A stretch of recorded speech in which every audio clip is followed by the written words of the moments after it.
ꯃꯃꯥꯡꯒꯤ ꯃꯇꯝꯗ ꯅꯤꯡꯊꯧ ꯄꯥꯟꯕ ꯂꯩꯕꯥꯛ ꯑꯃꯗ ꯁꯥꯗꯥꯟꯕ ꯌꯥꯝꯅ ꯍꯩꯕ ꯅꯣꯡꯌꯥꯏ ꯀꯧꯕ ꯄꯥꯈꯪ ꯑꯃꯈꯛ ꯂꯩꯔꯝꯃꯤ꯫ ꯅꯣꯡꯌꯥꯏ ꯃꯍꯥꯛꯀꯤ ꯂꯩꯀꯥꯏꯗꯒꯤ ꯅꯤꯡꯊꯤꯕꯤ ꯀꯧꯕꯤ ꯅꯨꯄꯤ ꯑꯃꯒ ꯅꯨꯡꯁꯤ ꯃꯔꯤ ꯂꯩꯅꯔꯝꯃꯤ꯫ ꯄꯥꯈꯪ ꯂꯩꯁꯥ ꯃꯈꯣꯏ ꯑꯅꯤꯁꯤ ꯌꯥꯝꯅ ꯅꯨꯡꯁꯤꯅꯔꯝꯃꯤ꯫ ꯅꯣꯡꯃ ꯅꯣꯡꯌꯥꯏꯅ ꯑꯊꯥꯞꯄ ꯎꯃꯪꯗ ꯁꯥꯗꯥꯟꯕ ꯆꯠꯈꯤꯕ ꯃꯇꯝꯗ ꯂꯩꯕꯥꯛꯇꯨꯒꯤ ꯅꯤꯡꯊꯧꯗꯨ ꯅꯤꯡꯊꯤꯕꯤꯒꯤ ꯃꯌꯨꯝꯗ ꯂꯥꯛꯂꯝꯃꯤ꯫ ꯑꯗꯨꯒ ꯅꯤꯡꯊꯤꯕꯤꯕꯨ ꯃꯍꯥꯛꯀꯤ ꯃꯉꯥꯁꯨꯕꯤ ꯔꯥꯅꯤ ꯑꯣꯏꯍꯜꯂꯒꯦ ꯍꯥꯏꯅ ꯍꯥꯏꯔꯝꯃꯤ꯫ ꯅꯤꯡꯊꯧꯒꯤ ꯋꯥꯗꯨꯗ ꯅꯤꯡꯊꯤꯕꯤꯒꯤ ꯃꯄꯥꯅ ꯍꯔꯥꯎ ꯍꯔꯥꯎ ꯃꯆꯥꯅꯨꯄꯤꯕꯨ ꯊꯥꯖꯈ꯭ꯔꯦ꯫ ꯑꯊꯨꯕꯗ ꯂꯨꯍꯣꯡꯕꯒꯤ ꯃꯇꯝ ꯂꯦꯞꯅꯈ꯭ꯔꯦ꯫ ꯃꯁꯤꯗꯒꯤꯗꯤ ꯅꯤꯡꯊꯧꯗꯨ ꯍꯔꯥꯎ ꯍꯔꯥꯎ ꯀꯣꯅꯨꯡꯗ ꯍꯟꯈ꯭ꯔꯦ꯫ ꯑꯗꯨꯕꯨ ꯁꯥꯟꯅꯈꯤꯕ ꯋꯥꯔꯤꯁꯤꯡꯗꯨ ꯂꯣꯟꯅ ꯇꯥꯍꯧꯕ ꯅꯤꯡꯊꯤꯕꯤꯗꯤ ꯊꯃꯣꯏ ꯀꯥꯏꯔꯝꯃꯤ꯫ ꯃꯊꯃꯣꯏꯗ ꯅꯣꯡꯌꯥꯏꯕꯨ ꯀꯧꯔꯒ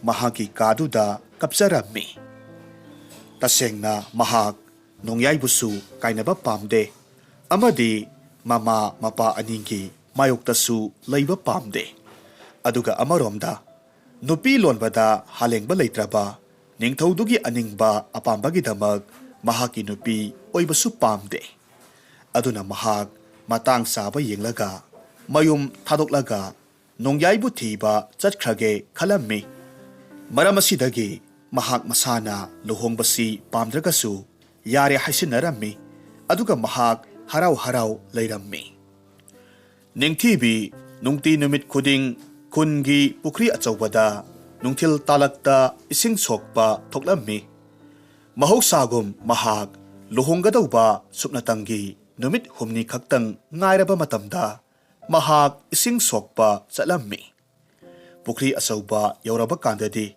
ꯑꯀꯣꯏꯕꯗ ꯃꯤ ꯂꯩꯕ꯭ꯔꯥ ꯍꯥꯏꯗꯨꯅ ꯀꯣꯌꯦꯡ ꯌꯦꯡꯉꯤ꯫ ꯀꯅꯥꯁꯨ ꯎꯗ꯭ꯔꯕꯗ ꯏꯁꯤꯡ ꯁꯣꯛꯅꯕ ꯄꯨꯔꯛꯂꯤꯕ ꯄꯨꯟꯗꯨ ꯄꯨꯈ꯭ꯔꯤ ꯃꯄꯥꯜꯗꯨꯗ ꯈꯪꯊꯥ ꯊꯥꯗꯔꯝꯃꯤ ꯑꯗꯨꯒ ꯊꯨꯒꯥꯏꯔꯝꯃꯤ꯫ ꯃꯁꯤꯒꯤ ꯃꯇꯨꯡꯗ ꯃꯍꯥꯛ ꯃꯐꯝꯗꯨꯗꯒꯤ ꯅꯥꯔꯛ ꯃꯣꯡꯁꯣꯡ ꯐꯥꯎꯔꯒ ꯎꯃꯪ ꯇꯥꯅ ꯆꯦꯜꯂꯛꯂꯝꯃꯤ꯫ ꯑꯁꯣꯝꯗꯅ ꯀꯝꯗꯧꯔꯤ?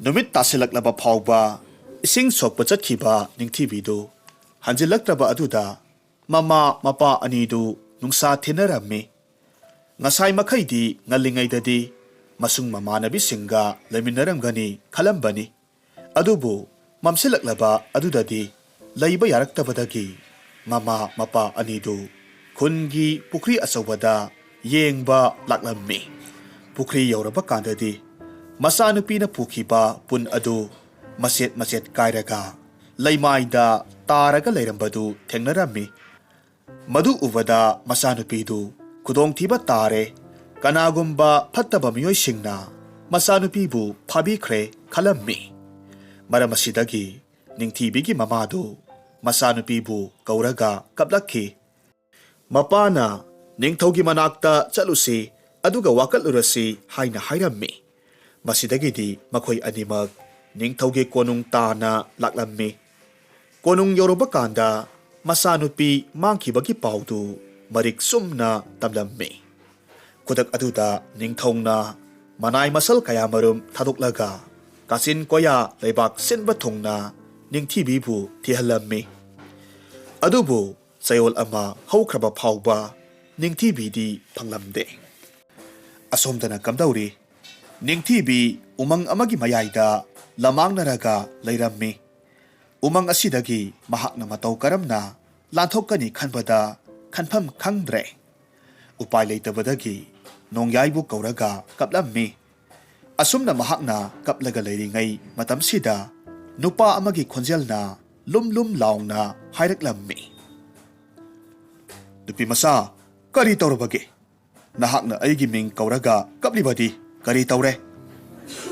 ꯈꯣꯟꯖꯦꯜꯗꯨ ꯇꯥꯔꯨꯕꯗ ꯅꯤꯡꯊꯤꯕꯤ ꯀꯞꯄ ꯂꯦꯞꯄꯤ꯫ ꯂꯨꯛꯊꯔꯝꯕ ꯃꯃꯥꯏꯗꯨ ꯍꯥꯏꯒꯠꯂꯛꯂꯝꯃꯤ꯫ ꯌꯦꯡꯈꯠꯂꯛꯄ ꯃꯇꯝꯗꯗꯤ ꯃꯍꯥꯛꯀꯤ ꯃꯅꯥꯛꯇ ꯆꯨꯡ ꯐꯤꯔꯥꯜ ꯆꯥꯈ꯭ꯔꯕ ꯅꯨꯄꯥ ꯑꯃꯈꯛ ꯂꯦꯞꯂꯒ ꯂꯩꯔꯝꯕꯗꯨ ꯎꯔꯦ꯫ ꯅꯨꯄꯥꯗꯨꯗ ꯌꯥꯝꯅ ꯉꯛꯅ ꯌꯦꯡꯂꯒ ꯂꯩ꯫ ꯑꯁꯨꯝꯅ ꯃꯍꯥꯛꯅ ꯇꯨꯃꯤꯟ ꯌꯦꯡꯂꯒ ꯈꯛ ꯂꯩꯕꯗꯨꯗ ꯅꯨꯄꯥꯗꯨꯅ ꯑꯃꯨꯛ ꯍꯥꯏꯔꯛꯈꯤ꯫ ꯅꯨꯄꯤ ꯃꯆꯥ, ꯀꯔꯤꯒꯤꯅꯣ ꯅꯍꯥꯛꯅ ꯑꯩꯕꯨ ꯍꯟꯖꯤꯟ ꯍꯟꯖꯤꯟ ꯀꯧꯔꯒ ꯀꯞꯄꯗꯤ?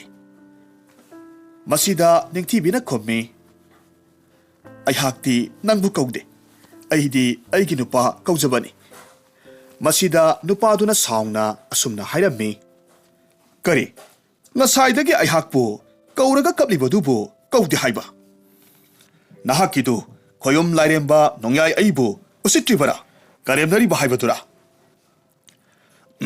ꯑꯩꯕꯨ ꯎꯁꯤꯠꯇꯕꯒꯤ ꯃꯍꯩ ꯑꯣꯏꯅ ꯅꯍꯥꯛꯅ ꯍꯌꯦꯡꯋꯥꯏ ꯄꯣꯛꯂꯛꯀꯗꯧꯔꯤꯕ ꯅꯆꯥꯗꯨ ꯃꯍꯥꯛꯀꯤ ꯃꯁꯥꯗꯨꯗ ꯃꯩꯅ ꯍꯦꯛ ꯊꯦꯡꯕ ꯃꯇꯝꯗ ꯃꯍꯥꯛ ꯁꯖꯤ ꯑꯣꯟꯕ ꯑꯣꯏꯔꯁꯅꯨ ꯃꯇꯝ ꯑꯁꯤꯗ ꯅꯤꯡꯊꯤꯕꯤ ꯃꯈꯨꯠ ꯂꯣꯟꯅꯔꯒ ꯀꯞꯂꯒ ꯍꯥꯏꯔꯝꯃꯤ ꯎꯃꯪ ꯑꯁꯤꯒꯤ ꯂꯥꯏꯔꯦꯝꯕ ꯅꯆꯥꯅ ꯀꯔꯤꯁꯨ ꯎꯁꯤꯠꯇꯕ ꯅꯆꯗꯦ ꯐꯠꯇ꯭ꯔꯕ ꯅꯤꯡꯊꯧꯅ ꯑꯩꯕꯨ ꯂꯨꯍꯣꯡꯅꯕ ꯍꯥꯏꯔꯛꯄꯗꯒꯤ ꯑꯩ ꯂꯣꯟꯅ ꯌꯨꯝ ꯊꯥꯗꯣꯛꯂꯒ ꯆꯠꯂꯛꯄꯅꯤ ꯎꯃꯪꯁꯤꯗ ꯑꯩꯒ ꯅꯨꯡꯁꯤꯅꯖꯕ ꯃꯍꯥꯛꯇꯣ ꯊꯤꯕ ꯂꯥꯛꯄꯅꯤ ꯐꯪꯃꯜꯂꯛꯇ꯭ꯔꯕꯗ ꯃꯍꯥꯛꯄꯨ ꯀꯧꯔꯒ ꯀꯞꯆꯕꯅꯤ ꯇꯁꯦꯡꯅ ꯑꯩ ꯑꯗꯣꯝꯕꯨ ꯎꯁꯤꯠꯇꯕ ꯅꯆꯗꯦ ꯑꯩꯉꯣꯟꯗ ꯄꯤꯕꯤꯔꯤꯕ ꯃꯤꯆꯩꯗꯣ ꯑꯃꯨꯛꯇꯗꯤ ꯀꯣꯛꯍꯟꯕꯤꯌꯨꯒꯕ ꯂꯥꯏꯔꯦꯝꯕꯅ ꯈꯨꯝꯂꯛꯈꯤ ꯑꯣ ꯅꯨꯄꯤ ꯃꯆꯥ ꯑꯩꯒꯤ ꯈꯟꯊꯍꯧꯗꯕ ꯑꯃꯅ ꯅꯪꯒꯤ ꯑꯋꯥꯕ ꯑꯣꯏꯒꯗꯧꯔꯕ ꯑꯩꯅ ꯍꯥꯏꯗꯣꯛꯈꯤꯕ ꯋꯥꯗꯨꯗꯤ ꯀꯛꯄ ꯌꯥꯔꯣꯏ ꯃꯗꯨ ꯊꯣꯛꯇꯅꯕꯒꯤꯗꯃꯛ ꯑꯩꯅ ꯍꯥꯏꯔꯤꯕꯁꯦ ꯃꯨꯟꯅ ꯇꯥꯎ ꯑꯩꯍꯥꯛꯅ ꯍꯧꯖꯤꯛꯃꯛ ꯅꯪꯕꯨ ꯃꯤꯇ꯭ꯔꯪꯒꯤ ꯃꯇꯦꯡꯅ ꯅꯣꯡꯌꯥꯏꯒꯤ ꯃꯅꯥꯛꯇ ꯊꯤꯟꯕꯤꯔꯒꯦ ꯑꯗꯨꯒ ꯎꯃꯪꯁꯤꯗ ꯅꯈꯣꯏ ꯑꯅꯤ ꯌꯨꯝ ꯃꯆꯥ ꯑꯃ ꯁꯥꯔꯒ ꯂꯩꯔꯣ ꯅꯈꯣꯏ ꯑꯅꯤꯅ ꯐꯪꯖꯕ ꯅꯆꯥꯗꯣ ꯆꯍꯤ 12 ꯆꯨꯞꯅ ꯊꯝꯕꯥꯜ ꯑꯉꯧꯕꯁꯤꯡꯅ ꯄꯤꯛ ꯊꯟꯅ ꯁꯥꯠꯄ ꯄꯥꯠ ꯑꯃꯗ ꯆꯍꯤ 12 ꯆꯨꯞꯅ ꯂꯨꯞꯍꯟꯒꯗꯕꯅꯤ ꯃꯗꯨ ꯑꯣꯏꯕ ꯇꯥꯔꯒꯗꯤ ꯀꯔꯤꯁꯨ ꯇꯧꯔꯣꯏ ꯃꯁꯤꯗ ꯅꯤꯡꯊꯤꯕꯤꯅ ꯑꯃꯨꯛ ꯃꯈꯥ ꯇꯥꯔꯛꯈꯤ ꯑꯗꯨꯕꯨ ꯀꯔꯤꯒꯨꯝꯕ ꯆꯍꯤ 12ꯁꯤ ꯁꯨꯗ꯭ꯔꯤꯉꯩ ꯃꯁꯥꯗ ꯃꯩꯅ ꯋꯥꯏꯈ꯭ꯔꯕꯗꯤ ꯀꯔꯝ ꯇꯧꯅꯤ ꯃꯗꯨ ꯀꯔꯝꯅ ꯀꯟꯕ ꯉꯝꯅꯤ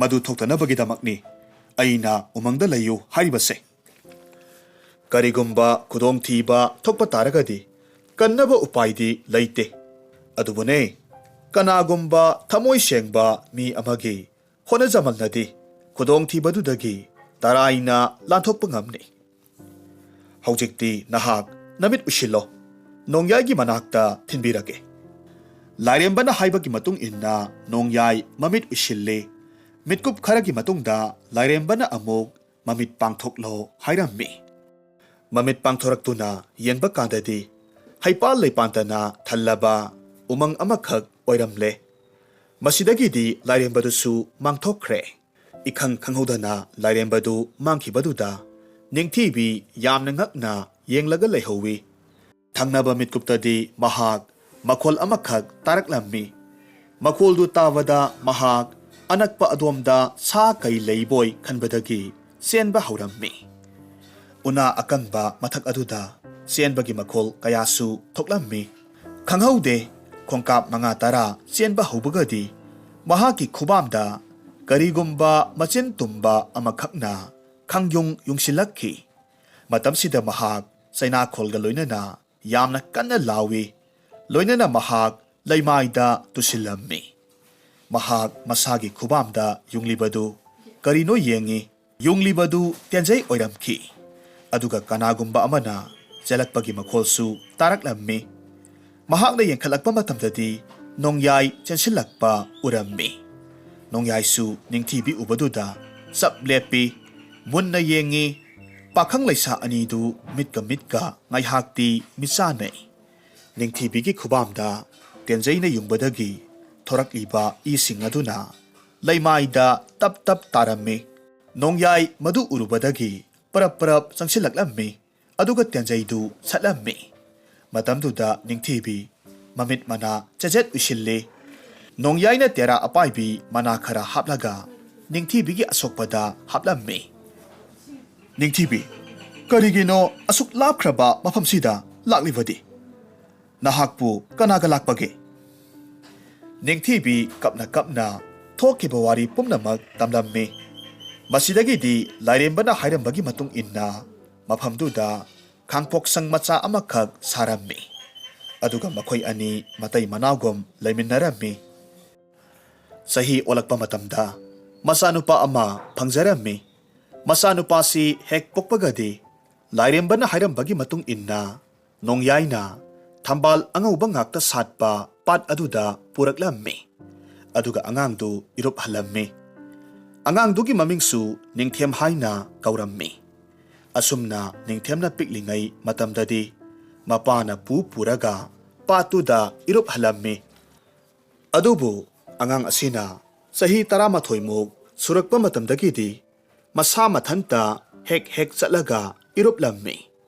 Adubu nongmadi laigi nongdamdagi Ningthemna pat adugi mapan yoksilakpa matamdadi asauba lairen amakhak pat aduda kumthaba urammi. Lairendu ubaduda patugi manakta sangsinba kirammi. Maramaduna mahak u amagi mathakta kakhatlammi.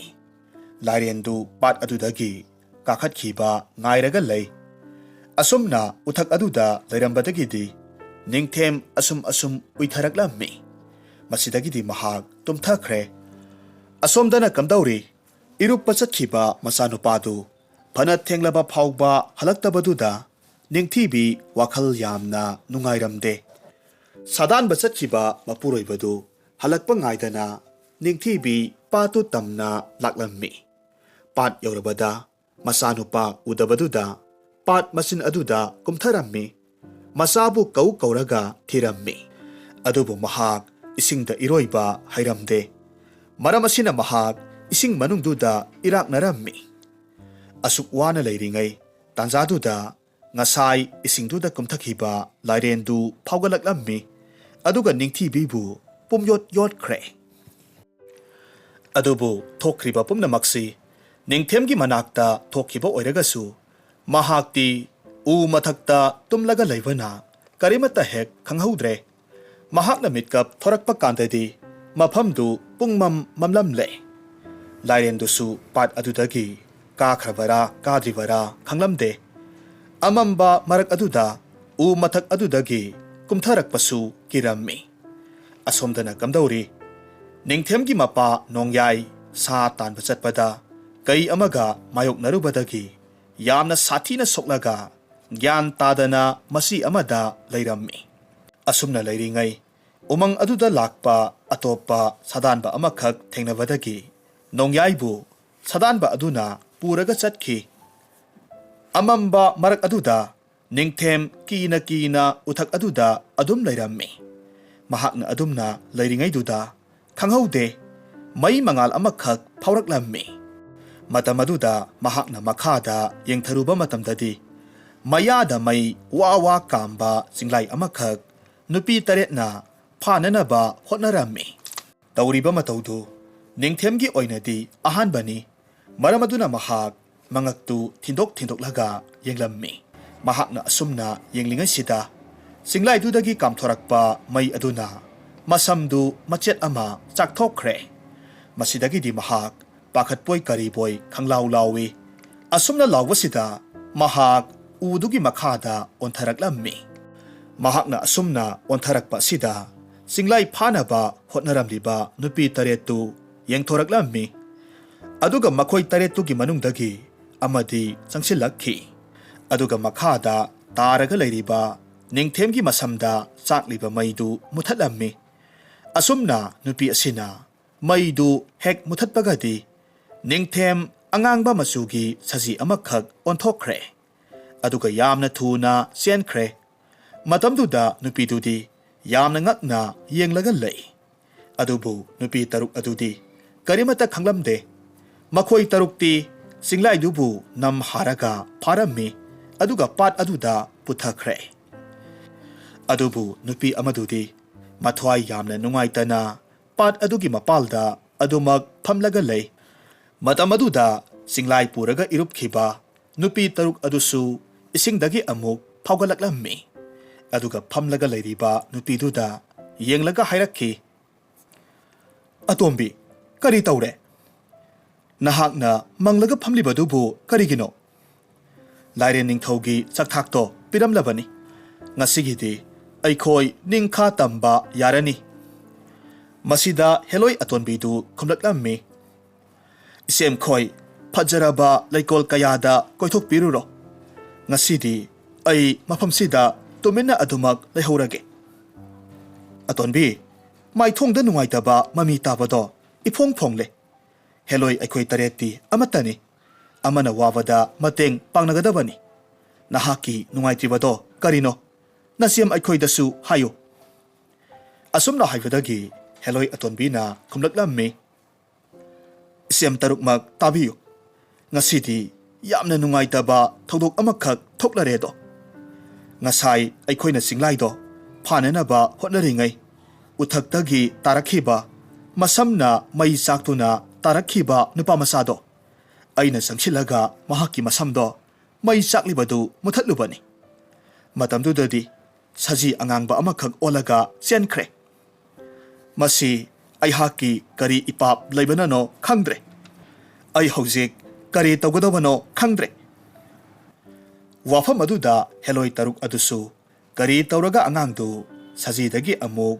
ꯇꯥꯏꯕꯪ ꯃꯤꯗ ꯑꯣꯜꯍꯟꯁꯤꯒꯦ ꯍꯥꯏꯅ ꯈꯟꯅꯔꯝꯃꯤ ꯃꯆꯤꯟ ꯃꯅꯥꯎ ꯃꯈꯣꯏ ꯉꯥꯏꯍꯥꯛ ꯈꯟꯅꯕ ꯌꯥꯕ ꯈꯟꯅꯔꯕ ꯃꯇꯨꯡ ꯍꯦꯂꯣꯏ ꯑꯇꯣꯟꯕꯤꯗꯨꯒꯤ ꯑꯣꯅꯤꯡꯕꯇ ꯑꯣꯟꯕ ꯉꯝꯕ ꯎꯅꯥꯗꯨ ꯁꯖꯤꯗꯨꯗ ꯄꯤꯖꯔꯁꯤ ꯍꯥꯏꯅ ꯈꯟꯅꯔꯝꯃꯤ ꯑꯗꯨꯕꯨ ꯃꯈꯣꯏꯒꯤ ꯃꯔꯛꯇꯒꯤ ꯑꯃꯅ ꯑꯃꯨꯛ ꯍꯥꯏꯔꯝꯃꯤ ꯑꯇꯣꯝꯕꯤ ꯅꯍꯥꯛꯀꯤ ꯎꯅꯥꯗꯨ ꯄꯤꯖꯈꯤꯕ ꯇꯥꯔꯒꯗꯤ ꯅꯍꯥꯛꯇꯤ ꯏꯄꯥ ꯁꯣꯔꯥꯔꯦꯟꯒꯤ ꯃꯅꯥꯛꯇ ꯍꯟꯕꯗꯤ ꯉꯝꯂꯔꯣꯏꯀꯣ ꯃꯐꯝꯁꯤꯗ ꯇꯥꯏꯕꯪ ꯃꯤꯑꯣꯏꯕ ꯑꯃꯒꯨꯝ ꯑꯗꯨꯝ ꯂꯩꯔꯅꯤꯀꯣ ꯁꯥꯌꯣꯟ ꯂꯥꯡꯉꯣꯟ ꯑꯃꯠꯇ ꯑꯣꯟꯕ ꯉꯝꯂꯔꯣꯏꯗꯣ ꯋꯥꯐꯝꯁꯤꯗ ꯍꯦꯂꯣꯏ ꯑꯇꯣꯟꯕꯤꯗꯨ ꯉꯥꯏꯍꯥꯛꯇꯤ ꯇꯨꯃꯤꯟꯅ ꯈꯜꯂꯤ ꯑꯗꯨꯒ ꯄꯨꯛꯆꯦꯜ ꯇꯤꯡꯅ ꯑꯁꯨꯝꯅ ꯍꯥꯏꯔꯝꯃꯤ ꯃꯗꯨꯗ ꯑꯩ ꯀꯔꯤꯁꯨ ꯆꯤꯡꯅꯕ ꯂꯩꯇꯦ ꯇꯁꯦꯡꯅ ꯑꯩꯒꯤ ꯃꯥꯡꯕ ꯇꯣꯡꯕ ꯀꯔꯤꯁꯨ ꯈꯟꯗ꯭ꯔꯦ ꯏꯆꯦꯝꯁꯤꯡ ꯁꯖꯤ ꯑꯣꯟꯈꯤꯕ ꯑꯉꯥꯡꯗꯣ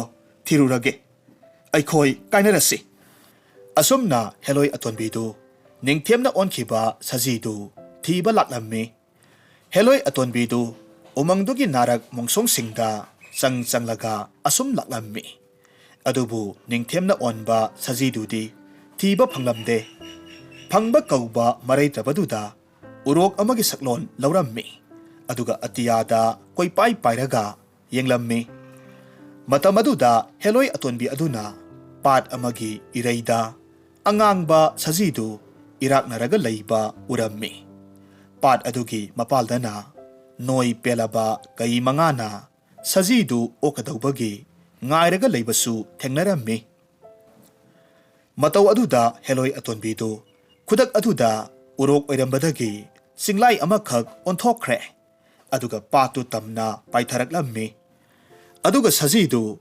ꯑꯊꯥꯞꯄ ꯆꯤꯡ ꯑꯃ ꯇꯝꯅ ꯄꯨꯔꯛꯂꯝꯃꯤ ꯃꯇꯝ ꯑꯗꯨꯗ ꯃꯍꯥꯛꯅ ꯎꯔꯦ ꯁꯖꯤꯗꯨꯒꯤ ꯃꯐꯩꯒꯟꯗ ꯀꯩꯒꯤ ꯌꯥꯈꯨꯟ ꯇꯥꯔꯒ ꯂꯩꯔꯝꯕꯗꯨ ꯎꯔꯝꯃꯤ ꯏꯁꯨ ꯑꯗꯨꯛꯀꯤ ꯃꯇꯤꯛ ꯊꯣꯛꯂꯝꯃꯤ ꯃꯁꯤꯗꯒꯤꯗꯤ ꯍꯦꯂꯣꯏ ꯑꯇꯣꯟꯕꯤ ꯑꯗꯨꯅ ꯅꯤꯡꯊꯦꯝꯅ ꯑꯣꯟꯕ ꯁꯖꯤ ꯃꯆꯥꯗꯨ ꯃꯇꯝꯕꯥꯛꯇ ꯄꯝꯈꯠꯂꯝꯃꯤ ꯇꯞꯅ ꯇꯞꯅ ꯑꯁꯣꯛꯄ ꯃꯐꯝ ꯑꯗꯨꯗ ꯅꯥꯟꯕ ꯃꯇꯝꯗꯗꯤ ꯑꯁꯣꯛꯄꯁꯤꯡꯗꯨ ꯂꯣꯏꯅꯃꯛ ꯐꯖꯤꯟꯈ꯭ꯔꯦ ꯃꯁꯤꯒꯤ ꯃꯇꯨꯡꯗ ꯍꯦꯂꯣꯏ ꯑꯇꯣꯟꯕꯤ ꯑꯗꯨꯅ ꯃꯇꯝ ꯆꯨꯞꯄꯗ ꯃꯍꯥꯛꯀꯤ ꯌꯥꯅꯨꯡꯗ ꯎꯝꯂꯒ ꯊꯝꯂꯤꯕ ꯎꯅꯥꯗꯨ ꯑꯣꯊꯣꯔꯛꯂꯝꯃꯤ ꯑꯗꯨꯒ ꯈꯨꯕꯥꯛ ꯃꯌꯥꯏꯗ ꯍꯥꯞꯂꯝꯃꯤ ꯑꯗꯨꯒ ꯃꯗꯨ ꯁꯖꯤ ꯑꯗꯨꯗ ꯄꯤꯖꯔꯝꯃꯤ ꯑꯗꯨꯒ ꯃꯍꯥꯛ ꯁꯖꯤꯗꯨꯒꯤ ꯃꯀꯣꯛꯇꯁꯨ ꯇꯥꯏꯕꯪ ꯃꯤ ꯑꯣꯟꯕ ꯉꯝꯖꯔꯣ ꯍꯥꯏꯅ ꯑꯍꯨꯝꯂꯛ ꯅꯥꯟꯊꯕꯤꯔꯝꯃꯤ ꯑꯗꯨꯕꯨ ꯁꯖꯤꯗꯨꯗꯤ ꯍꯥꯟꯅꯒꯤ ꯃꯑꯣꯡꯗ ꯑꯗꯨꯃꯛ ꯂꯩꯔꯝꯃꯤ ꯃꯁꯤꯗ ꯍꯦꯂꯣꯏꯁꯤ ꯋꯥꯈꯜ ꯌꯥꯝꯅ ꯅꯨꯡꯉꯥꯏꯇ꯭ꯔꯦ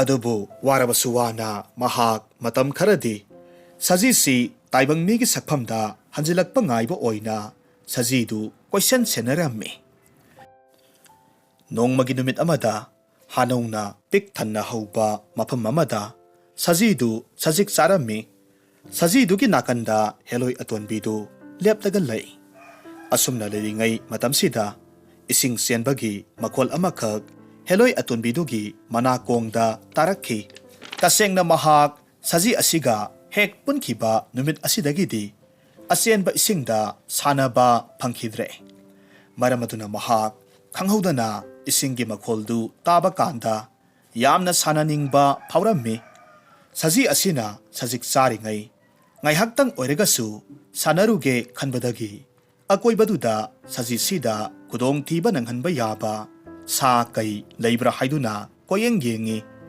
ꯑꯗꯨꯒ ꯃꯍꯥꯛ ꯇꯥꯔꯤꯕ ꯏꯆꯦꯜꯗꯨꯒꯤ ꯃꯥꯏꯀꯩ ꯇꯝꯅ ꯆꯠꯈ꯭ꯔꯦ꯫ ꯃꯐꯝꯗꯨꯗꯒꯤ ꯈꯔ ꯆꯠꯂꯒꯗꯤ ꯑꯆꯧꯕ ꯇꯨꯔꯦꯜ ꯑꯃꯈꯛ ꯊꯦꯡꯅꯔꯝꯃꯤ꯫ ꯃꯍꯥꯛ ꯇꯨꯔꯦꯜꯗꯨꯒꯤ ꯏꯆꯦꯜꯗꯨꯗ ꯍꯦꯛ ꯀꯨꯝꯊꯒꯦ ꯇꯧꯕꯒꯗꯤ ꯇꯨꯔꯦꯜꯒꯤ ꯏꯆꯦꯜꯗꯨꯗ ꯃꯍꯥꯛꯅ ꯍꯦꯛ ꯌꯦꯡꯕ ꯀꯥꯟꯗꯗꯤ ꯅꯤꯡꯊꯦꯝꯒꯤ ꯃꯁꯝꯗ ꯆꯥꯛꯄ ꯃꯩꯗꯨ ꯍꯦꯛ ꯃꯨꯊꯠꯈꯤꯕꯒ ꯑꯣꯟꯈꯤꯕ ꯁꯖꯤꯗꯨ ꯃꯍꯥꯛꯅ ꯎꯔꯝꯃꯤ꯫ ꯎꯔꯤꯕ ꯁꯖꯤꯗꯨꯗ ꯃꯨꯟꯅ ꯌꯦꯡꯉꯤ꯫ ꯃꯇꯝ ꯑꯗꯨꯗ ꯁꯖꯤꯗꯨꯒꯤ ꯃꯆꯤꯟꯗꯨ ꯇꯥꯏꯕꯪ ꯃꯤꯑꯣꯏꯕꯒꯤ ꯃꯆꯤꯟ ꯑꯣꯏꯅ ꯎꯔꯝꯃꯤ꯫ ꯃꯁꯤꯗꯒꯤꯗꯤ ꯉꯍꯥꯟ ꯃꯈꯩ ꯂꯣꯏꯅꯔꯤꯕ ꯁꯖꯤꯁꯤ ꯀꯅꯥꯅꯣ ꯍꯥꯏꯕ ꯈꯪꯅꯤꯡꯃꯟꯕꯒꯤ ꯃꯌꯥꯏꯅ ꯁꯖꯤꯗꯨꯒꯤ ꯃꯅꯥꯛ ꯇꯝꯅ ꯑꯃꯨꯛ ꯆꯦꯟꯈꯤ꯫ ꯑꯗꯨꯒ ꯃꯍꯥꯛ ꯂꯥꯞꯇꯛꯅ ꯎ ꯑꯃꯒꯤ ꯃꯔꯨꯝꯗ ꯂꯨꯝꯂꯒ ꯂꯩ꯫ ꯁꯖꯤꯗꯨꯁꯨ ꯇꯨꯃꯤꯟꯅ ꯁꯖꯤꯛ ꯆꯥꯔꯒ ꯂꯩꯔꯝꯕꯗꯒꯤ ꯆꯞ ꯂꯦꯞꯄꯤ꯫ ꯑꯗꯨꯒ ꯃꯉꯛꯇꯨ ꯊꯥꯡꯒꯠꯂꯒ ꯀꯣꯌꯦꯡ ꯌꯦꯡꯉꯤ꯫ ꯀꯅꯥꯁꯨ ꯎꯗ꯭ꯔꯕꯗꯨꯗ ꯁꯖꯤꯗꯨ ꯃꯆꯤ ꯄꯥꯟꯕ ꯑꯆꯧꯕ ꯃꯁꯥ ꯑꯅꯤꯈꯛ ꯄꯥꯟꯕ ꯍꯤꯡꯆꯥꯕ ꯑꯃꯈꯛ ꯑꯣꯟꯊꯣꯛꯈ꯭ꯔꯦ꯫ ꯉꯥꯏꯍꯥꯛ ꯂꯩꯔꯒꯗꯤ ꯍꯤꯡꯆꯥꯕꯗꯨ ꯑꯃꯨꯛ ꯑꯉꯧꯕ ꯐꯤꯖꯣꯜ ꯁꯦꯠꯄ ꯃꯁꯥ ꯄꯥꯟꯕ ꯍꯦꯛ ꯌꯦꯡꯕꯗ ꯁꯨꯝꯍꯠꯅꯤꯡꯉꯥꯏ ꯑꯣꯏꯔꯕ ꯅꯨꯄꯥ ꯑꯃꯈꯛ ꯑꯣꯟꯊꯣꯛꯈ꯭ರೆ꯫ ꯑꯗꯨꯒ ꯑꯗꯨꯃꯛ ꯄꯥꯏꯔꯒ ꯆꯠꯈ꯭ꯔꯦ꯫ ꯃꯇꯧꯗꯨꯗ ꯍꯦꯂꯣꯏ ꯑꯇꯣꯟꯕꯤꯗꯨꯗꯤ ꯌꯥꯝꯅ ꯄꯥꯈꯠꯄ ꯑꯃꯗꯤ ꯉꯛꯄꯒ ꯂꯣꯏꯅꯅ ꯌꯦꯡꯂꯒ ꯂꯩꯍꯧꯋꯤ꯫ ꯉꯥꯏꯍꯥꯛꯇꯤ ꯍꯦꯂꯣꯏ ꯑꯇꯣꯟꯕꯤꯗꯨ ꯇꯨꯃꯤꯟꯅ ꯋꯥꯈꯜ ꯇꯧꯔꯒ ꯂꯩ꯫ ꯑꯗꯨꯒ ꯃꯍꯥꯛ ꯋꯥꯈꯜ ꯇꯧꯗꯨꯅ ꯁꯛꯂꯣꯟ ꯄꯨꯕ ꯍꯤꯡꯆꯥꯕꯗꯨꯅ ꯄꯥꯏꯔꯒ ꯆꯠꯈꯤꯕ ꯃꯥꯏꯀꯩ ꯑꯗꯣꯝꯗ ꯆꯠꯂꯝꯃꯤ꯫ ꯈꯔ ꯆꯠꯂꯒꯗꯤ ꯉꯝꯂꯞ ꯇꯧꯕ ꯆꯤꯡ ꯑꯃꯈꯛ ꯊꯦꯡꯅꯔꯝꯃꯤ꯫ ꯆꯤꯡꯗꯨ ꯍꯦꯂꯣꯏ ꯑꯇꯣꯟꯕꯤꯗꯨꯅ ꯀꯥꯈꯠꯂꯝꯃꯤ꯫ ꯈꯔ ꯀꯥꯕ ꯍꯧꯕꯒꯗꯤ ꯇꯤꯡꯈꯪ ꯄꯥꯟꯕ ꯄꯥꯝꯕꯤ ꯃꯆꯥ ꯀꯌꯥꯃꯔꯨꯝ ꯆꯒꯨꯡꯅꯅ ꯍꯧꯔꯝꯃꯤ꯫ ꯃꯗꯨꯒꯤ ꯃꯌꯥꯝꯗꯨ ꯎꯕꯗꯨꯗ ꯇꯨꯡꯂꯣꯝꯗ ꯈꯣꯡꯐꯝ ꯈꯖꯤꯛꯇꯤ ꯍꯜꯂꯤ꯫ ꯑꯗꯨꯕꯨ ꯃꯍꯥꯛ ꯃꯃꯤꯠꯇ ꯅꯤꯡꯊꯦꯝꯅ ꯁꯖꯤ ꯑꯣꯟꯈꯤꯕꯗꯨ ꯁꯪꯁꯪ ꯎꯔꯝꯃꯤ꯫ ꯃꯗꯨ ꯍꯦꯛ ꯎꯕꯒꯗꯤ ꯍꯥꯏꯐꯝ ꯈꯪꯗꯅ ꯑꯉꯥꯡꯗꯨꯒꯤ ꯄꯨꯟꯁꯤꯕꯨ ꯌꯥꯝꯅ ꯅꯨꯡꯁꯤꯕ ꯐꯥꯎꯔꯛꯈꯤ꯫ ꯈꯪꯍꯧꯗꯦ ꯃꯤꯠꯂꯨ ꯄꯤꯔꯥꯡ ꯆꯤꯟꯊꯔꯛꯂꯝꯃꯤ꯫ ꯃꯁꯤꯗꯒꯤꯗꯤ ꯃꯇꯣꯝꯇ ꯑꯃꯨꯛ ꯁꯣꯜꯂꯝꯃꯤ꯫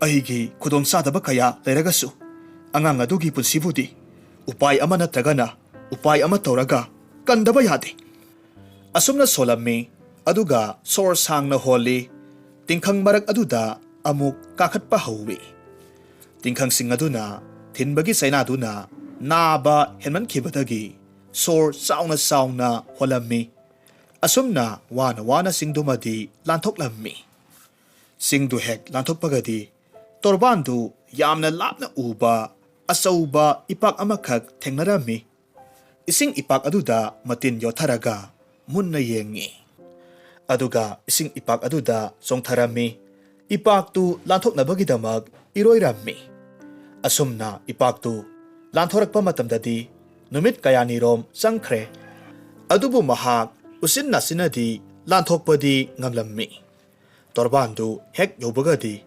ꯋꯥꯕ ꯍꯦꯟꯃꯟꯈꯤꯕꯅ ꯉꯥꯏꯍꯥꯛ ꯒ꯭ꯌꯥꯟ ꯃꯥꯡꯂꯒ ꯇꯥꯏ꯫ ꯑꯗꯨꯕꯨ ꯃꯍꯥꯛ ꯃꯩꯁꯥ ꯈꯔ ꯈꯔ ꯐꯥꯎꯔꯛꯄꯗꯒꯤ ꯑꯃꯨꯛ ꯒ꯭ꯌꯥꯟ ꯂꯥꯛꯂꯝꯃꯤ꯫ ꯃꯁꯤꯗꯒꯤꯗꯤ ꯃꯍꯥꯛ ꯍꯧꯒꯠꯂꯒ ꯑꯁꯨꯝ ꯌꯦꯡꯉꯤ꯫ ꯃꯍꯥꯛꯅ ꯂꯩꯔꯤꯕ ꯃꯐꯝꯗꯨꯗꯤ ꯃꯩ ꯒ꯭ꯔꯪ ꯒ꯭ꯔꯪ ꯆꯥꯛꯄ ꯂꯩꯃꯥꯏ ꯑꯃꯈꯛ ꯑꯣꯏꯔꯝꯃꯤ꯫ ꯃꯤꯠꯌꯦꯡ ꯇꯥꯝꯅ ꯑꯁꯨꯝ ꯌꯦꯡꯂꯛꯄ ꯃꯇꯝꯗꯗꯤ ꯃꯩ ꯆꯥꯛꯂꯤꯕ ꯃꯐꯝꯗꯨꯒꯤ ꯋꯥꯡꯃꯗ ꯅꯤꯡꯊꯦꯝꯅ ꯑꯣꯟꯕ ꯁꯖꯤ ꯑꯉꯥꯡꯕ ꯑꯗꯨꯒ ꯍꯤꯡꯆꯥꯕ ꯑꯗꯨꯒ ꯂꯦꯞꯂꯒ ꯂꯩꯕ ꯎꯔꯝꯃꯤ꯫ ꯃꯗꯨ ꯎꯕꯗ ꯍꯦꯂꯣꯏ ꯑꯇꯣꯟꯕꯤꯗꯨ ꯃꯣꯃꯣꯟ ꯅꯣꯛꯂꯝꯃꯤ꯫ ꯑꯗꯨꯒ ꯃꯍꯥꯛ ꯃꯩꯊꯛꯇꯨꯗ ꯅꯦꯠꯂꯒ ꯁꯖꯤꯗꯨꯒꯤ ꯃꯅꯥꯛ ꯇꯝꯅ ꯆꯪꯁꯤꯜꯂꯝꯃꯤ꯫ ꯑꯗꯨꯕꯨ ꯁꯖꯤꯗꯨꯒꯤ ꯃꯅꯥꯛ ꯌꯧꯗ꯭ꯔꯤꯉꯩ ꯃꯩ ꯑꯗꯨꯅ ꯃꯍꯥꯛ ꯃꯁꯥꯗꯨ ꯆꯥꯛꯊꯦꯛꯄꯗꯒꯤ ꯒ꯭ꯌꯥꯟ ꯃꯥꯡꯈ꯭ꯔꯦ꯫ ꯃꯍꯥꯛꯅ ꯒ꯭ꯌꯥꯟ ꯍꯦꯛ ꯇꯥꯔꯛꯄꯒꯗꯤ ꯃꯩꯅ ꯆꯥꯛꯂꯝꯕ ꯃꯐꯝꯗꯨ ꯂꯩꯀꯣꯜ ꯑꯣꯏꯅ ꯑꯣꯟꯊꯣꯛꯈ꯭ꯔꯦ꯫ ꯑꯗꯨꯒ ꯍꯤꯡꯆꯥꯕ ꯑꯗꯨꯕꯨꯅ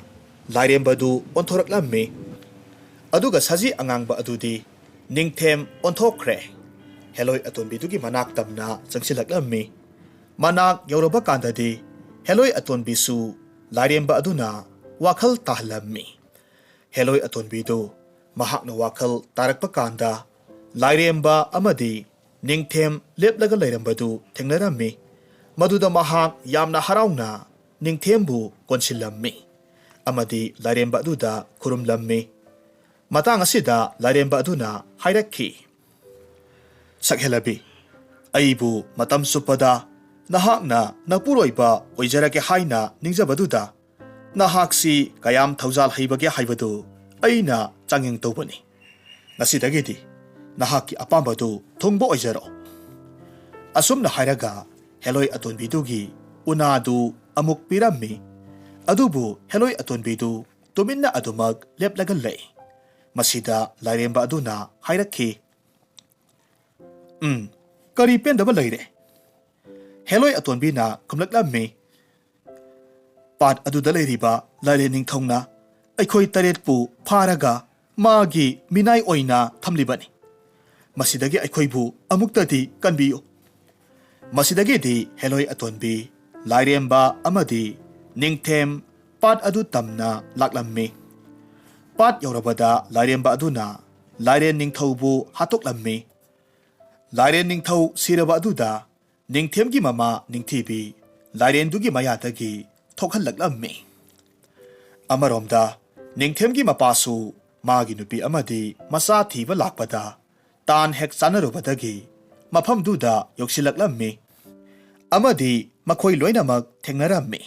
Kainaruraba makhoi amuk thengnabaduda, makhoi asukimatik haraurammi. Lairemba amadi heloi atonbiduda, thagat wahai kaya marumga loinana khurumlammi. Aduga amuk makhoi hankre. Amadi heloi atonbidusu, masya singdagi, kaina yathang lauraga, lairemba adugi matung adumak inki. Haujik amuk taminarasi, Phunga Wari, lairabana nongthonba oirakhiba. Thaina mamangaida yamna lairaba su nombadi yamna kanba nupa amakhak lairammi. Mahaksi panakanna hotnaragasu, magi imung manung thakpadi ngamsilaktre. Nongma nongmagi putharakpana henjilaklammi.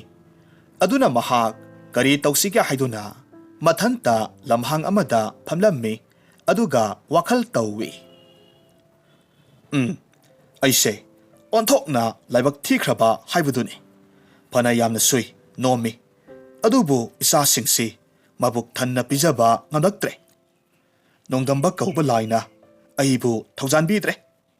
Aise, si kibanabu hena pare. Taibang sida amuk hinglubagi, kanaba laitre. Asumna haina sap yungna khalli, adubu aina sikraba matungda, aigi isa isu imung manungdi, kanana thakpi haugani. Asumna khanbadagi, Panji amada amuk chatlaga, magi laibak yengoge, asumna khanbadagi, parap halaklammi. Lairaba nupadu, mayumda halaklaga, magi mapok mayi iba kuthidu, puraga laklammi, aduga maming yamna chatpa, ningthogi panji amada yenghalammi. Panji na nupadugi maong matau wangang sangangduda, nungsibadagi, yamna kupna yengbirammi, aduga nokphet tongna hairammi. Somgi laibak sidi agakpaniko. Hainingai leitanabu pagadoribo. Aina haribase thajabiyo. Hayenggi numit yungba matam chap hek sabada. Ningthauga chap manana ningthaugumna pangadoriye. Panjigi waduda lairabadu saubana mai haukre. Phuk launa haugatli, mapi prang kalli, aduga hairammi. Hai, Panji masa. Nang aibu mi oina udabra. Karigi karem kathai naribano. Nang ngasi loitho ura. Madu tabada Panjidu tapna khommi. Saubikino. Aina haijin banate. Laibakna haivani. Waro bikino. Hayengdo amuktang sanghing bikho. Panjigi waduda lairaba nupadu sauba khara hanthare. Aduga amuk hairakhi. Pare. Ay lagi. Hayeng numit yung bapaw badi, mayang lagi. Kari gumba soira badi. Panji, nahak na tuay di maang batare do. Asum na haram laga, saong na satki. Laira ba nupadu matuay nungayta na isuk sukta na halaklammi. Aduga lining tau pakang babu, tamoy seng na kurumzarammi. Hehe lining tau pakang ba ibudo. Nanay ay hayeng di mi hatkani haiduna wasak charamre. mi hatingai mamangda nanai aibu toksinbirogaba asumna mamittagi pi tana khurumjarami aduga ahingduma lenkhre nong ngalakpa kandadi hinglaga leirambadudha lairaba nupadu laigi thaujal yenglage laibak sigi ningthouda chatlaga asi asang laibak sang yenglurage khalami maramasina konung tana prap chatkhre konung manungda changlakpada ningthoudi angam athau mayamga laibaki aruba wa khanarami lairabadu tumin changsilaklammi aduga masi amada phamlaga lei phamna mana khalli is karamna numitti yungsilakle paji hatkani haina wasaklamba pungphamdusu yoksilakle khanna mapukningdu ngaihak pothade charang narammi amuksu khalli oh karisu leitaba panji du halaga athiba mingchat phanglubagi karibu kanaba lei maadi isam chamjabani kuthida yawba adu khaktamak haijabani magi maral karisu leite adugi sarukpudi laibaki mapu oriba ningthause phuramlaga iralgi matik thokpa sairak phangjarage maduda karigumba sibagi sairak piraga hatki harabasu hatkhasano asumna khanbadagi lairabu nupadu phuk haugatli aduga mahak ningthogi manak tamna chansilaklammi tangbanda phamliba ningthogi zubaduda ngamjabi thadana khutumna kanna sui khutumna subagi chaina khonduda ningthoudu makok ngawbadagi luktharakpa matamda makokta yetliba kogettu leimaida bob launa taki madu ubada manaisingna karino nupasi phau haiduna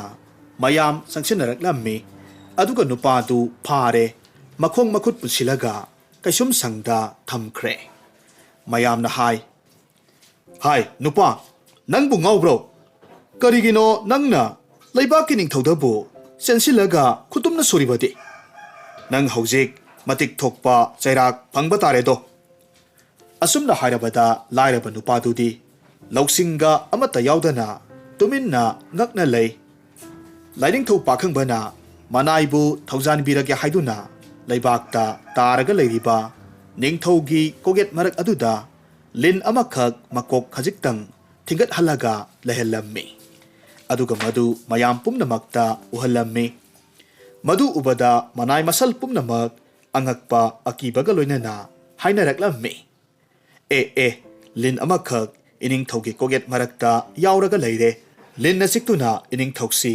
yaibi manglamganida wasi tarubada ningthouna hairammi inaisha ngaikho kaisum sangda thamliba nupado aigi mangsida purau nupa marina thuna yangna chatkhi aduga lairaba nupadu puthoraklammi ningthouna hanglammi hai nupa nangna aibu phuribasi karigino karina tiknagun leidana tauribano ningthougi mamangda lepa amadi mana taururiba angawbagi thabaktu khallubaduda lairaba nupadu pakhathibana wa amata khumbangamdre tawpham khangdana mamittu koirei leiraga asum yengba matamda ningthougi kogettu leimaida taraga leibadu hek urure maduda lin amakhak yauraga leibadu urammi mabudau pakhangbana manaibu kanbinabagi damak lauksing amakhak pinaraklammi asumna ngaihaktang khallaga leiringai ningthongna nupa karimata hangoiganu nangna hainingba hayu nangna aibu prap hosilaklaga khajaida khutumna suribadu karigino asumna hangi mabudaugi thaujalna nupadu singnaba leitana thauna phana khumlaklammi iningthoibungo iningthongna angam athoksinga wari sanabadu taraga tuminna asum phamlaga leiringai iningthougi kokthonda lin amakhak yauraga leibado madu ubadagi iningthoubu linna siktuna siba tare haiduna aping aphai oina chansilaklaga lindu tanthoke tawbaduda pakhat mankhibadagi khutumna khajaida thinjakre madugidamak nanai aigi iral ngakpiyo asumna hairaga khurumlammi maduda ningthoudu pungpen hek pen khre ꯅꯤꯡꯊꯧꯅ ꯃꯅꯥꯏ muscle ꯃꯌꯥꯝꯗꯨ ꯌꯦꯡꯂꯒ ꯍꯥꯏꯔꯝꯃꯤ, ꯏꯅꯥꯏꯁꯥ, ꯅꯈꯣꯏ ꯑꯁꯨꯛ ꯌꯥꯝꯅ ꯂꯩꯕꯁꯤꯕꯨ ꯀꯅꯥꯃꯠꯇꯅ ꯑꯩꯒꯤ ꯀꯣꯛꯌꯦꯠꯇ ꯂꯤꯟ ꯌꯥꯎꯏ ꯍꯥꯏꯕꯁꯤ ꯎꯗꯦ꯫ ꯃꯁꯛ ꯃꯁꯣꯜ ꯈꯪꯗꯕ ꯅꯨꯄꯥꯁꯤꯅ ꯑꯩꯒꯤ ꯊꯋꯥꯏꯁꯦ ꯀꯜꯂꯔꯦ꯫ ꯅꯠꯂꯝꯗ꯭ꯔꯕꯗꯤ ꯑꯩ ꯁꯣꯏꯗꯅꯃꯛ ꯁꯤꯔꯝꯒꯗꯕꯅꯤ꯫ ꯑꯗꯨꯅ ꯉꯁꯤꯗꯒꯤꯗꯤ ꯃꯍꯥꯛꯄꯨ ꯅꯣꯡꯊꯣꯟꯐꯝ ꯀꯥꯍꯜꯂꯕꯅꯤ꯫ ꯍꯧꯅꯕꯤ ꯃꯇꯨꯡ ꯏꯟꯅ ꯃꯅꯥ ꯃꯊꯨꯝ ꯄꯖꯦꯡ ꯐꯤꯔꯥꯜ ꯄꯤꯌꯨ, ꯈꯥꯃꯦꯟ ꯆꯠꯄ ꯁꯦꯠꯍꯜꯂꯨ, ꯈꯨꯖꯤ ꯇꯥꯜ ꯁꯤꯍꯜꯂꯨ, ꯆꯥꯅ ꯊꯛꯅꯅꯕ ꯆꯦꯡ ꯆꯥꯛ ꯁꯅꯥ ꯂꯨꯄꯥ ꯁꯒꯣꯜ ꯁꯥꯃꯨ ꯉꯝꯅꯃꯛ ꯄꯤꯈꯣ꯫ ꯑꯀꯥꯕꯗ ꯁꯒꯣꯜ ꯇꯣꯡꯍꯜꯂꯨ, ꯑꯀꯨꯝꯕꯗ ꯗꯣꯂꯥꯏ ꯇꯣꯡꯍꯜꯂꯨ꯫ ꯅꯤꯡꯊꯧꯒꯤ ꯌꯥꯊꯪꯗꯨꯗ ꯅꯤꯡꯊꯧꯒꯤ ꯃꯅꯥꯏꯁꯤꯡꯅ ꯂꯥꯏꯔꯕꯒꯤ ꯃꯈꯨꯠ ꯄꯨꯜꯂꯝꯕꯗꯨ ꯊꯥꯗꯣꯛꯂꯝꯃꯤ꯫ ꯈꯥꯃꯦꯟ ꯆꯠꯄ ꯈꯨꯖꯤ ꯇꯥꯜ ꯁꯦꯠꯍꯜ ꯆꯥꯍꯜꯂꯦ꯫ ꯁꯅꯥ ꯂꯨꯄꯥ ꯄꯖꯦꯡ ꯐꯤꯔꯥꯜ, ꯐꯧ ꯆꯦꯡ ꯁꯥꯃꯨ ꯁꯒꯣꯜꯅꯆꯤꯡꯕ ꯄꯤꯗꯨꯅ ꯄꯨꯡꯁꯦꯜ ꯄꯦꯔꯦ ꯄꯦꯅꯥ ꯈꯣꯡꯗꯨꯅ ꯃꯌꯨꯝ ꯐꯥꯎꯕ ꯊꯤꯜꯂꯛꯂꯝꯃꯤ꯫ ꯂꯝꯕꯤꯗ ꯃꯤꯌꯥꯝꯅ ꯃꯍꯥꯛꯄꯨ ꯀꯨꯝꯍꯩ ꯑꯣꯏꯅ ꯌꯦꯡꯅꯈꯤ꯫ ꯑꯁꯨꯝꯅ ꯃꯌꯨꯝ ꯃꯀꯩ ꯐꯠꯇꯕ ꯄꯨꯝꯅꯃꯛ ꯅꯤꯡꯊꯤꯅ ꯁꯦꯝꯖꯤꯟꯈ꯭ꯔꯦ꯫ ꯁꯟꯅ ꯁꯪꯒꯣꯜꯊꯟ, ꯆꯦꯡꯅ ꯆꯦꯡꯒꯩꯊꯟ, ꯐꯧꯅ ꯐꯧꯒꯩꯊꯟ, ꯁꯤꯡꯅ ꯁꯪꯒꯩꯊꯟ, ꯑꯋꯥꯠꯄ ꯑꯃꯠꯇ ꯂꯩꯇꯅ ꯅꯣꯡꯊꯣꯟꯕ ꯑꯣꯏꯗꯨꯅ ꯑꯅꯤꯁꯨꯕ ꯅꯤꯡꯊꯧꯒꯨꯝ ꯅꯨꯡꯉꯥꯏꯅ ꯄꯥꯟꯈꯤ꯫ ꯂꯥꯏꯔꯕ ꯅꯨꯄꯥ ꯑꯁꯤꯅ ꯏꯈꯪ ꯈꯪꯍꯧꯗꯅ ꯅꯣꯡꯊꯣꯟꯕ ꯑꯣꯏꯔꯛꯄꯁꯤꯗ, ꯅꯨꯡꯉꯥꯏꯅ ꯄꯥꯜꯂꯛꯄꯁꯤꯗ ꯂꯥꯏꯔꯕ ꯅꯨꯄꯥꯁꯤꯒ ꯌꯥꯝꯅ ꯂꯨꯅ ꯆꯥꯟꯅ ꯇꯤꯟꯅꯔꯝꯕ ꯃꯔꯨꯞ ꯑꯃꯒꯤ ꯅꯨꯄꯤꯅ ꯃꯥꯒꯤ ꯅꯨꯄꯥꯗ ꯍꯥꯏꯔꯝꯃꯤ, ꯇꯥꯕꯤꯔꯤꯕ꯭ꯔꯥ ꯅꯨꯄꯥ, ꯅꯪꯒꯤ ꯊꯥꯏꯅꯒꯤ ꯃꯔꯨꯞ ꯂꯥꯏꯔꯕꯗꯣ ꯅꯣꯡꯊꯣꯟꯕꯀ ꯑꯣꯏꯗꯨꯅ ꯑꯅꯤꯁꯨꯕ ꯅꯤꯡꯊꯧꯒꯨꯝ ꯅꯨꯡꯉꯥꯏꯅ ꯄꯥꯜꯂꯦ꯫ ꯃꯥꯅ ꯈꯪꯅꯨꯡ ꯅꯨꯡꯉꯥꯏꯈ꯭ꯔꯤꯕꯁꯤ ꯀꯔꯝ ꯇꯧꯕꯗꯒꯤꯅꯣ ꯍꯥꯏꯕꯗꯨ ꯑꯁꯨꯝ ꯃꯔꯨꯞ ꯃꯄꯥꯡ ꯍꯪꯅꯕ ꯆꯠꯄ ꯑꯣꯏꯅ ꯈꯔ ꯍꯪꯕꯤꯔꯨ꯫ ꯑꯩꯈꯣꯏꯁꯨ ꯑꯃꯨꯛꯇꯪ ꯅꯨꯡꯉꯥꯏꯕ ꯌꯥꯕ꯭ꯔꯥ ꯌꯦꯡꯁꯤ, ꯑꯁꯨꯝꯅ ꯍꯥꯏꯔꯝꯃꯤ꯫ ꯃꯥꯒꯤ ꯅꯨꯄꯤꯒꯤ ꯋꯥꯗꯨꯗ ꯅꯨꯄꯥꯅ ꯍꯥꯏꯔꯝꯃꯤ, ꯆꯨꯝꯃꯤ, ꯑꯩꯒꯤ ꯏꯇꯥꯎꯒ ꯑꯩꯒ ꯆꯥꯅꯕ ꯃꯔꯨꯞꯅꯤ꯫ ꯑꯩ ꯀꯔꯤꯃꯠꯇ ꯍꯪꯒꯣꯏꯗꯦ, ꯆꯠꯂꯒ ꯍꯦꯛꯇꯃꯛ ꯍꯪꯂꯨꯔꯒꯦ ꯍꯥꯏꯔꯝꯃꯤ꯫ ꯃꯁꯤꯒꯤ ꯃꯇꯨꯡ ꯅꯣꯡꯃ ꯃꯇꯥꯎ ꯅꯣꯡꯊꯣꯟꯕꯒꯤ ꯃꯅꯥꯛꯇ ꯆꯠꯂꯒ ꯍꯪꯂꯝꯃꯤ꯫ ꯃꯇꯥꯎ ꯅꯣꯡꯊꯣꯟꯕꯅꯁꯨ ꯀꯔꯤꯁꯨ ꯍꯪꯒꯣꯏꯕ ꯂꯩꯇꯅ ꯃꯥꯅ ꯅꯣꯡꯊꯣꯟꯕ ꯑꯣꯏꯔꯛꯄꯒꯤ ꯋꯥꯔꯤꯗꯨ ꯃꯀꯣꯛꯇꯒꯤ ꯃꯊꯪ ꯃꯊꯪ ꯂꯤꯔꯝꯃꯤ꯫ ꯋꯥꯔꯤ ꯇꯥꯔꯕ ꯃꯇꯨꯡꯗ ꯅꯨꯄꯥꯗꯨ ꯍꯔꯥꯎꯕꯒ ꯂꯣꯏꯅꯅ ꯍꯜꯂꯛꯂꯝꯃꯤ꯫ ꯅꯨꯄꯥꯗꯨꯅ ꯃꯌꯨꯝ ꯍꯦꯛ ꯌꯧꯕꯒꯗꯤ ꯃꯥꯒꯤ ꯅꯨꯄꯤꯗ ꯍꯥꯏꯔꯝꯃꯤ, ꯅꯨꯄꯤ, ꯑꯣꯟꯊꯣꯛꯅ ꯂꯥꯏꯈ꯭ꯔꯕ ꯊꯕꯛꯅꯤ꯫ ꯍꯟꯗꯛ ꯑꯩꯒꯤ ꯃꯔꯨꯞꯅ ꯅꯣꯡꯊꯣꯟꯕ ꯑꯣꯏꯗꯨꯅ ꯅꯨꯡꯉꯥꯏꯈ꯭ꯔꯤꯕꯁꯤ, ꯃꯥꯒꯤ ꯑꯁꯨꯝꯅꯕꯨ ꯇꯧꯔꯒꯗꯤ ꯑꯩꯈꯣꯏꯁꯨ ꯏꯔꯥꯏ ꯂꯥꯏꯅ ꯏꯅꯥꯛ ꯈꯨꯟꯕ ꯌꯥꯅꯤ꯫ ꯑꯁꯨꯝꯅ ꯍꯥꯏꯗꯨꯅ ꯃꯇꯥꯎꯅ ꯍꯥꯏꯔꯛꯄ ꯋꯥꯔꯤ ꯄꯨꯝꯅꯃꯛ ꯃꯍꯥꯛꯀꯤ ꯅꯨꯄꯤꯗ ꯇꯝꯃꯤ꯫ ꯃꯁꯤꯒꯤ ꯃꯇꯨꯡ ꯃꯈꯣꯏ ꯑꯅꯤꯁꯨ ꯂꯥꯏꯕꯛ ꯌꯦꯡꯂꯁꯤ ꯍꯥꯏꯗꯨꯅ ꯂꯦꯞꯅꯔꯝꯃꯤ꯫ ꯅꯣꯡꯃ ꯑꯌꯨꯛ ꯑꯃ ꯆꯥꯛꯉꯟ ꯆꯥꯔꯒ ꯅꯨꯄꯥꯗꯨ ꯀꯣꯅꯨꯡꯗ ꯅꯣꯡꯊꯣꯟꯕ ꯑꯣꯏꯅꯕ ꯆꯠꯈ꯭ꯔꯦ꯫ ꯀꯣꯅꯨꯡ ꯌꯧꯔꯒꯗꯤ ꯅꯤꯡꯊꯧꯒꯤ ꯃꯅꯥꯛꯇ ꯆꯪꯁꯤꯜꯂꯛꯂꯝꯃꯤ꯫ ꯃꯇꯥꯎꯅ ꯍꯥꯏꯔꯛꯄꯒꯨꯝ ꯅꯤꯡꯊꯧꯗꯨ ꯃꯥꯒꯤ ꯑꯉꯝ ꯑꯊꯧꯁꯤꯡꯒ ꯂꯩꯕꯥꯛꯀꯤ ꯑꯔꯨꯕ ꯋꯥ ꯈꯟꯅꯔꯒ ꯂꯩꯔꯤꯉꯩ ꯃꯁꯤ ꯑꯃꯗ ꯇꯨꯃꯤꯟꯅ ꯐꯝꯂꯒ ꯉꯥꯡꯅꯔꯤꯕ ꯋꯥ ꯄꯨꯝꯅꯃꯛ ꯇꯥꯔꯒ ꯂꯩ꯫ ꯉꯥꯏꯍꯥꯛ ꯑꯁꯨꯝꯅ ꯇꯥꯔꯝꯕꯗꯒꯤꯗꯤ ꯅꯨꯃꯤꯠ ꯆꯞ ꯍꯦꯛ ꯌꯨꯡꯂꯛꯄ ꯇꯥꯟꯖꯥꯅꯤ꯫ ꯐꯝꯂꯝꯕꯗꯒꯤ ꯃꯍꯥꯛ ꯐꯨꯛ ꯍꯧꯒꯠꯂꯤ꯫ ꯅꯨꯄꯥ ꯑꯗꯨꯅ ꯅꯤꯡꯊꯧꯒꯤ ꯃꯅꯥꯛꯇ ꯐꯠ ꯆꯦꯟꯁꯤꯜꯂꯤ꯫ ꯇꯥꯡꯕꯜ ꯃꯊꯛꯇ ꯐꯝꯂꯒ ꯂꯩꯔꯤꯕ ꯅꯤꯡꯊꯧꯒꯤ ꯆꯥꯏꯔꯨꯡꯗ ꯃꯥꯒꯤ ꯆꯥꯎꯔꯕ ꯀꯜꯂꯕ ꯈꯨꯇꯨꯝ ꯑꯗꯨꯅ ꯂꯩꯖꯕꯤ ꯃꯄꯥꯡꯒꯜ ꯐꯨꯗꯣꯛꯂꯒ ꯑꯃꯨꯛꯇꯪ ꯁꯨꯕꯕꯨ ꯅꯤꯡꯊꯧꯗꯨ ꯁꯥꯐꯨꯗꯨ ꯉꯥꯛꯄ ꯉꯝꯍꯧꯗꯕꯗꯒꯤ ꯇꯥꯡꯕꯜꯗꯒꯤ ꯇꯥꯔꯛꯂꯝꯃꯤ꯫ ꯂꯩꯃꯥꯏꯊꯛꯇ ꯊꯔꯣ ꯊꯔꯣ ꯍꯦꯛ ꯑꯣꯜꯂꯝꯃꯤ꯫ ꯑꯗꯨꯗ ꯑꯉꯝ ꯑꯊꯧꯁꯤꯡ ꯃꯅꯥꯏꯁꯤꯡꯗꯨꯗꯤ ꯀꯔꯤꯅꯣ ꯀꯔꯤꯅꯣ ꯍꯥꯏꯗꯨꯅ ꯌꯥꯝꯅ ꯉꯛꯅ ꯌꯦꯡꯂꯒ ꯂꯩ꯫ ꯃꯁꯤꯗꯒꯤꯗꯤ ꯐꯥꯔꯣ ꯐꯥꯔꯣ ꯍꯥꯏꯗꯨꯅ ꯂꯥꯎꯅꯔꯛꯄꯗꯨꯗ ꯅꯨꯄꯥꯗꯨ ꯃꯌꯥꯝ ꯆꯪꯗꯨꯅ ꯐꯥꯈ꯭ꯔꯦ꯫ ꯇꯥꯔꯒ ꯂꯩꯔꯤꯕ ꯅꯤꯡꯊꯧꯗꯨ ꯃꯌꯥꯝꯅ ꯍꯨꯒꯠꯂꯝꯃꯤ꯫ ꯃꯇꯨꯡꯗ ꯑꯉꯝꯕ ꯑꯃꯅ ꯅꯤꯡꯊꯧꯗ ꯍꯥꯏꯔꯝꯃꯤ, ꯏꯅꯤꯡꯊꯧ, ꯅꯅꯥꯏꯁꯤ ꯐꯥꯔꯒ ꯃꯈꯣꯡ ꯃꯈꯨꯠ ꯄꯨꯜꯂꯒ ꯀꯩꯁꯨꯝꯁꯪꯗ ꯊꯝꯂꯤ꯫ ꯃꯍꯥꯛꯄꯨ ꯍꯧꯖꯤꯛ ꯀꯔꯤ ꯇꯧꯖꯧ ꯍꯥꯏꯕꯒꯦ? ꯁꯅꯥ ꯌꯥꯊꯪ ꯄꯤꯕꯤꯔꯣ꯫ ꯅꯤꯡꯊꯧꯗꯨ ꯉꯁꯤꯗꯤ ꯇꯁꯦꯡꯅ ꯁꯥꯎꯈ꯭ꯔꯦ꯫ ꯃꯃꯤꯠꯇꯨ ꯏ ꯀꯥꯕ ꯃꯈꯩ ꯉꯥꯡꯈ꯭ꯔꯦ꯫ ꯉꯥꯏꯍꯥꯛ ꯋꯥꯈꯜ ꯇꯧꯔꯒ ꯍꯥꯏꯔꯝꯃꯤ, ꯅꯍꯥꯜ ꯅꯣꯡꯃꯁꯨ ꯅꯨꯄꯥ ꯑꯃꯈꯛ ꯆꯦꯟꯁꯤꯜꯂꯛꯂꯒ ꯈꯨꯇꯨꯝꯅ ꯃꯁꯨꯏ꯫ ꯉꯁꯤꯁꯨ ꯅꯨꯄꯥ ꯑꯃꯅ ꯑꯩꯕꯨ ꯑꯃꯨꯛ ꯈꯨꯇꯨꯝꯅ ꯁꯨꯔꯕ꯫ ꯑꯩꯁꯤ ꯂꯩꯕꯥꯛ ꯃꯤꯌꯥꯝꯒꯤ ꯐꯨꯐꯝ ꯑꯣꯏꯔꯦ꯫ ꯅꯍꯥꯜ ꯐꯨꯔꯝꯕꯗꯨꯗꯤ ꯐꯔꯦ, Linna siktuna siramgadabadagi aibu kanbani. Adubu ngasi phuribasidi maram laite aduna sibagi serak pigadabani. Adubu hatringegi mamangda mawa amatangdi takisi maduna asumba oigani asumna hairammi. Ningthaugi wasi tabada makhong makhut punsillaga thamliba nupadu puthoraklammi. Ningthongna nupaduda yenglaga hairakhi. Hai nupa karigino nangna parap sinsilaklaga aigi subada kutumna suribadi karigino nangbu ngaubra hanglammi. Matamduda nupaduna khummi. Iningthau ibungo nanai ai ngaujade itaw lairabana iningthauda kutumna subaduda nongthonba oikibaduda nanai aisu nongthonba oiningman khaduna iningthauda kutumna thinbani asumna hairammi. O nang nongthonba oiningbadagi aibu phuriba adudi naha khana sauba wangbrengi leibakta thabirage maduda naha nongthonba oiruro. Hai kana kana lei nupa asi ngabong khawdasang ngami themno hei asum haina ningthongna hairakhi. Ningthaugi yathang hek phangbadagidi manai singna nongthonbo oiningba nupadu ngabong khawda hapchinkhre aduga ising manungda thadakhi. Asumna nupadu mathwai thaki.